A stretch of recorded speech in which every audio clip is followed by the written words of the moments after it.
اعوذ باللہ من الشیطان الرجیم بسم اللہ الرحمن الرحیم۔ سورہ لہب یہ قرآن کی 111 نمبر صورت ہے، مکی صورت ہے اور اس میں 5 آیتیں ہیں۔ قدیم عرب میں ہر طرف قتل و غارت گری پھیلی ہوئی تھی۔ لوگوں کے مال کو کوئی تحفظ حاصل نہیں تھا سوائے اس کے کہ لوگوں کو ان کے خاندان کے طاقتور لوگوں کی حمایت حاصل ہو۔ اس لیے عرب معاشرے میں صلہ رحمی یعنی رشتہ داروں سے احسن طریقے سے ملنے کو بڑی اہمیت حاصل تھی اور قطع رحمی لا تعلقی کو بڑا گناہ سمجھا جاتا تھا۔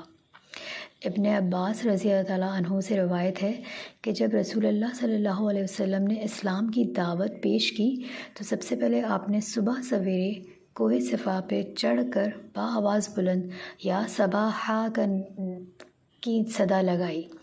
عرب کے روایت کے مطابق صبح سویرے جو شخص یہ صدا لگاتا ہے اس کو کسی دشمن کے حملے کرنے کا پتہ چل جاتا ہے۔ آپ صلی اللہ علیہ وسلم نے کہا کہ اگر میں تم سے کہوں کہ پہاڑ کے پیچھے سے ایک لشکر تم پر حملے کے لیے تیار ہے تو کیا تم میری بات کو سچ مانو گے؟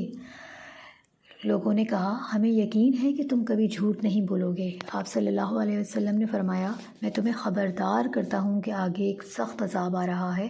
اس پر آپ کے چچا ابو لہب نے کہا ستیہ ناس جائے، تو نے ہمیں اس کے لیے جمع کیا تھا۔ یہ روایت بخاری و مسلم کی ہے۔ مکہ میں ابو لہب رسول اللہ صلی اللہ علیہ وسلم کا قریب ترین ہمسایہ تھا۔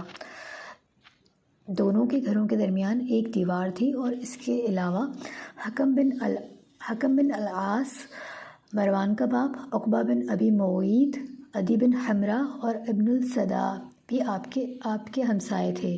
یہ تمام لوگ رسول اللہ صلی اللہ علیہ وسلم کو چین سے نہیں رہنے دیتے تھے۔ کبھی بکری کی اوجڑی آپ پر پھینک دیا کرتے تھے تو کبھی صحن میں پکتی ہوئی ہنڈیا پر گندگی۔ رسول اللہ صلی اللہ علیہ وسلم باہر نکل کر ان لوگوں کو کہتے تھے اے بنی عبد المناف، یہ کیسی ہمسائیگی ہے؟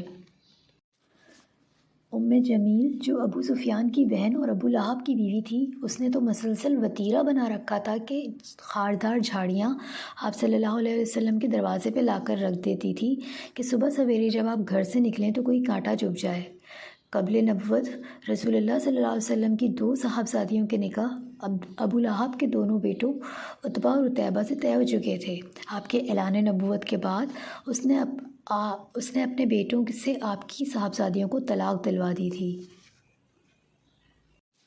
بعض مفسرین نے ٹوٹ جائیں ابو لہب کے دونوں ہاتھ اور وہ ہلاک ہو جائے، جیسا کہ اس صورت میں کہا گیا ہے۔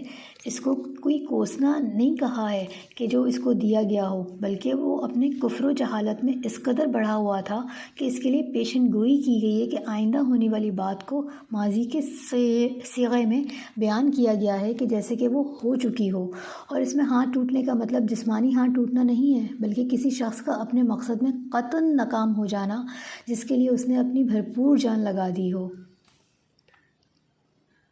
یہی وجہ تھی جس کی وجہ سے اس کا نام لے کر اس صورت میں اس کی مذمت کی گئی ہے۔ حالانکہ دشمنان اسلام تو اور بھی بہت تھے، مگر ابو لہب خاندان بنی ہاشم کا ہو کر بنی ہاشم کے خلاف کھڑا ہوا تھا اور اب کی روایت کے برخلاف اپنے قبیلے کے سر پر ہاتھ رکھنے کے بجائے ہاتھ اٹھا چکا تھا۔ اس شخص کا نام عبد العزیٰ اور ابو لہب اس کا لقب کنیت تھی، اس لیے کہ اس کا رنگ بہت چمکتا ہوا سرخ و سفید تھا اور لہب آگ کے شعلے کو کہتے ہیں۔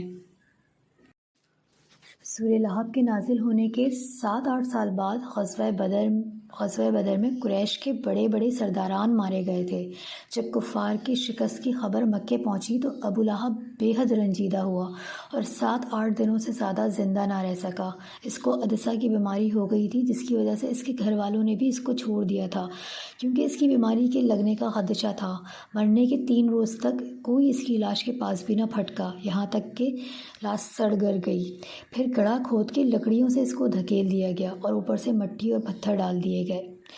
جس نے دین کو روکنے کے لیے اپنی ایڑی چوٹی کا زور لگا دیا اور آخرکار اس کی اپنی اولاد نے بھی اسی دین کو قبول کر لیا۔